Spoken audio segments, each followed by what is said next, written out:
nindot ang pahinomdom sa atong tubag sa Salmo. Naot nga ato ning mahinomduman kanunay unsa gatoy tubag nato.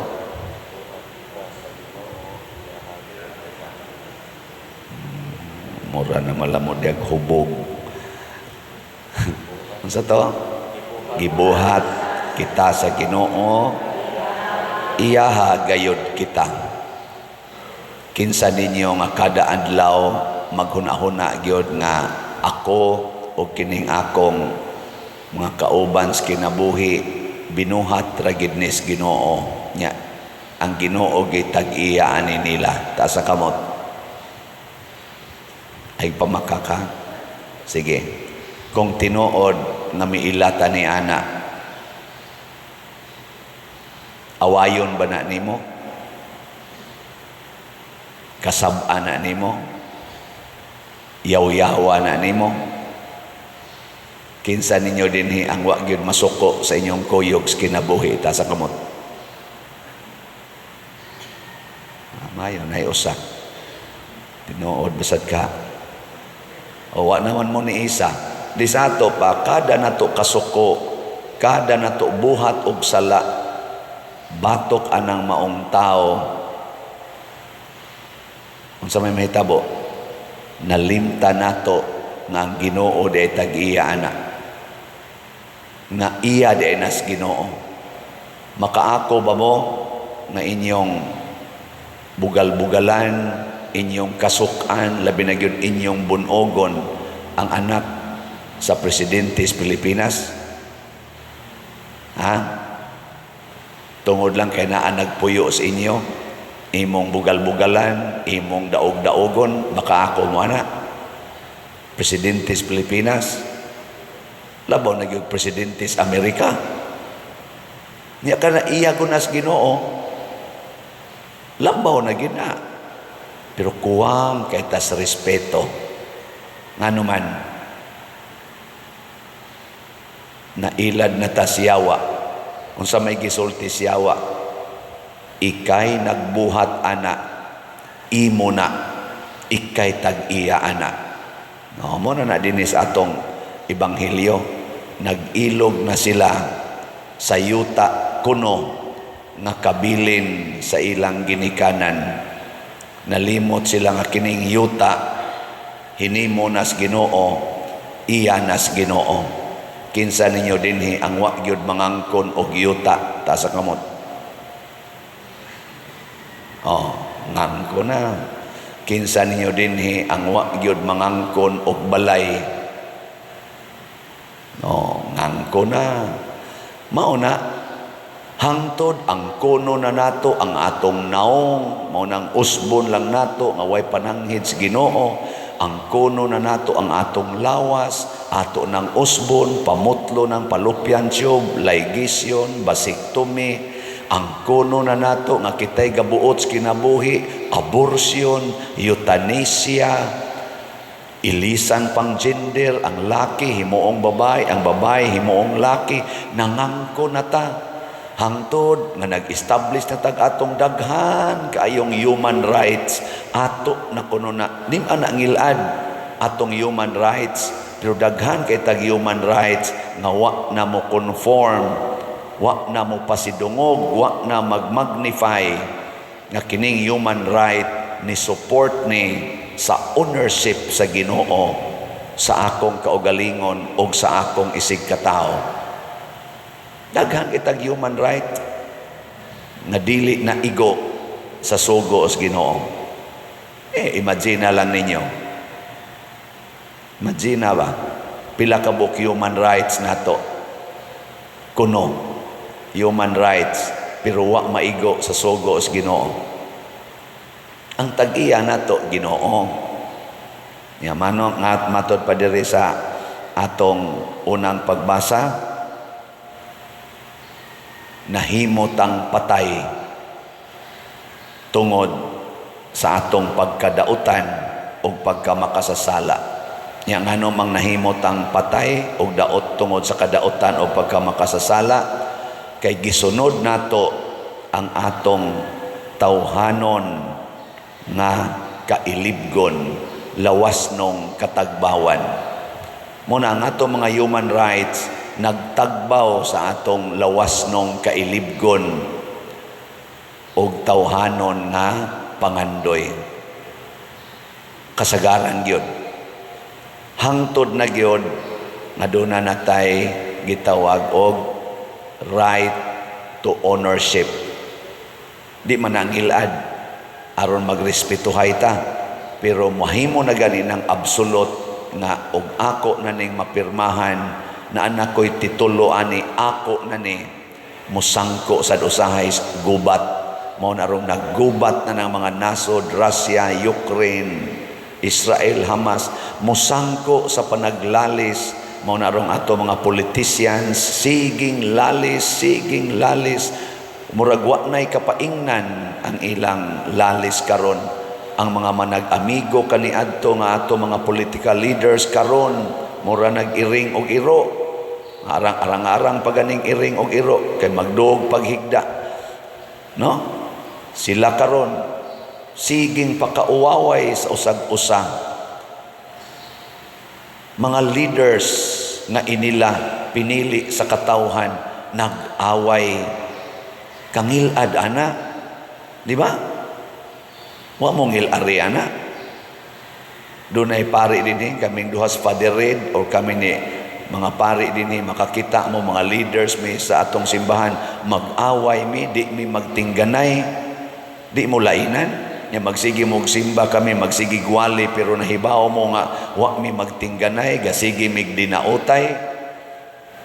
Di mo lainan, anak. Tubag.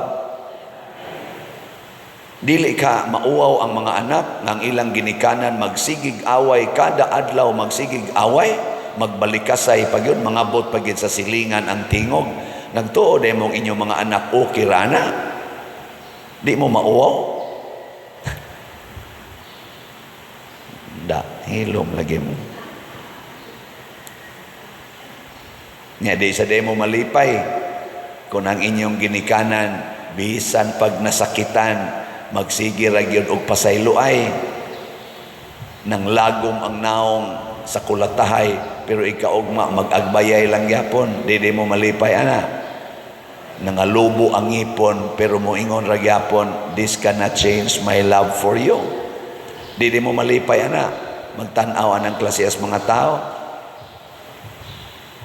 Mao na niingon si Kristo diri sa ebanghelyo, dong ayaw pag-focus anang yuta o kabtangan nga inyong bahinon, likay ang tanang kahakog. Niya moingon nita, siya may hakog, Lord, kay wa man ko niya bahini. Isa sa imo sang pagpangayog bahin na hakog na sad kang likay na. Di ba? Inka against mo na nako, that is my right. Anak ko. Ayaw kayo pagkwenta ng imong human right. Basig nahimo na kang hakog sa imong pagpangita, pag-impose anang imong human right. Di ba? Unsa magisakto? Divine right. Unsa may katungod sa Ginoo over His creation. Maunay atong suportahan og unsay katungod sa Ginoo. What is the divine right of God over His creation? Ato nang i-conform og ang gustos Ginoo, number 1, ngang iyang gihimo, tao man, yuta, tubig, adlaw, mga tanom, mga bungas tanom, mineral, cultural, financial resources, kinahanglan, mapahimuslan sa tanan. Dili sa pipila lamang. Muna subo kayrong tanahon, kadaghanan, ang mga leaders, ragyod nato sa kalibutan, maoy dato ang mga leaders. Di ko anak mo exempt, apil naming mga pari, mga obispo, uban pa diha.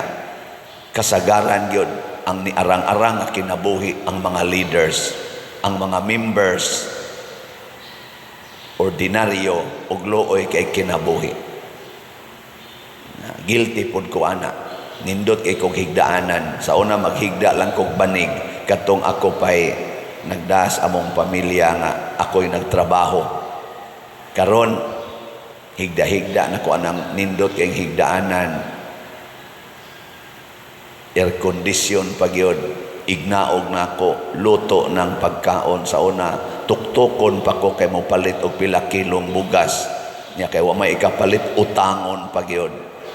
Bayrana na sad inig ka sweldo. Lisod pa kong pamliti karon wa na gani ko kay bawo pilay precious gasolina or sa krudo. Kaya nga naman naana gihatag na hayahay kay kinabuhi pare. Yahay kayo. Kamo diha simba mo ron sige pa mo ingon Ginoo in town. Kabayad ako sa utang Ginoo in town, kapalit ako bugas, kapalit ako tambal. Pero ang pare dupa-dupa kolektahan pa gyud mo sa dian nasa isibot Lord. Samot na gini kawagtang atong kwartaan. Ihatag sa pare nga hayahay kay kinabuhi. Ana. Pero tinuod bang hayahay ang kinabuhi pare? Tinuod ba? Kung magpuyo ko according to divine right over me, over my priesthood, kaya ang Ginoo may naghimos akong pagkapari, ug ako ng puy-an, dili yun. Hayahay ang kinabuhi pare. Gisayonan kaning tubagono nato nga mga kahimtang sa atong katilingban. Amo manang pas-anonon. Maubitan na, sige kong baligyag slot din di man na para sa akong bulsa, para mananato tanan. Maghuna-huna ta nga maghimog mga balay, para sa mga way balay, para sa gubaon og balay. Dili na sayo no di ba? Maglinya din ang mangayo nato, bugas, tambal, eskwela, para sa lungon, tanan. Sila dito'y magtinukhangay, inigpanganak, way kwarta, kita pa'y sabdon din kay mangayo o para sa bagong na taong bata, para sa dayapir, para, wa ra ba magpakasal, gapuyo-puyo. Taghan kay din mo text na ko, pader, ang akong kalibin, nasakit, nas ospital, mangayo ta kong kwarta. Wa gani kahuna-huna pader pasaylo ami nga wa gid mi mutuman anang imong sige gwali nga kanana ang magpakasal gyud. Way kasal mangayo og tabang sa iyang kalibin. Napay mga adik istanan karon sugod naman sang patay sa mga adik, pinatyanay naman na sila. Katong bag-o din adik kuno kay to namatay wa gid toy simba-simba pero dinhi nato abot pangayog lungon. Tabangan lang sa nato, maron di na ni mabuhi, tagaan na to ni glungon. Nya sayo na, kamo kuno'y barog dire inana. Apil pang tanang pagdaot, natay isulti din hingamay para mo tudlo o unsay angay buhaton according to God's way, i-post din ta social media.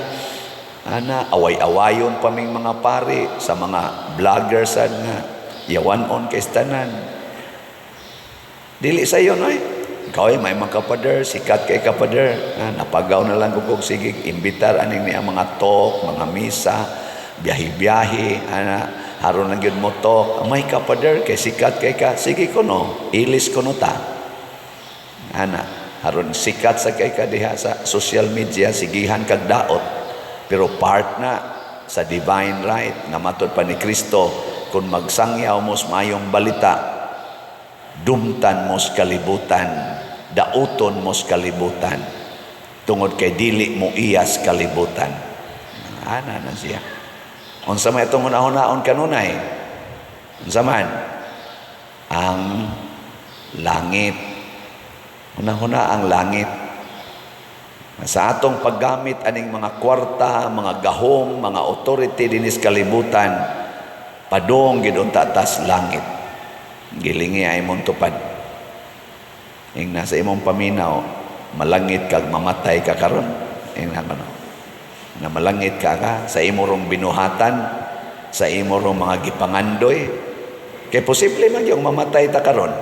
Matod pa diri sa Ginoo, oy buang Sigig pangandoy diha, karong gabi una patay na ka. Way nasayod na to, kanus ata mamatay, pero nahibaw tang mamatay ra gid ta. Ngano man mo mulingi, usbaglingi be. Ing na mamatay ra ka. Nya, malangit ka sa imo rong gibuhat, sa ato rong gibuhat, makapalangit ka ni nato. Kana mo inindot kayong pangutana, nga sa siging lalis diha sa ato mga politicians, anang ila kunuhay mga balaod diha, makapalangit ka na nilag mga matay sila karon. Nga katolikom sa nakasagaran diha, nga kaming mga pari sa among gipangbuhat karon, makapalangit ka ni namo, among gibuhat. Nga sa sige ninyong palit og slat, makapalangit ka na o dili? Kanang pagsigig palit og slat ba makapalangit? Dili. Kusga, ingna langgong dili. Anong maikog man mo? Ingna sang dili. Pero nito kang makapalangit, palit.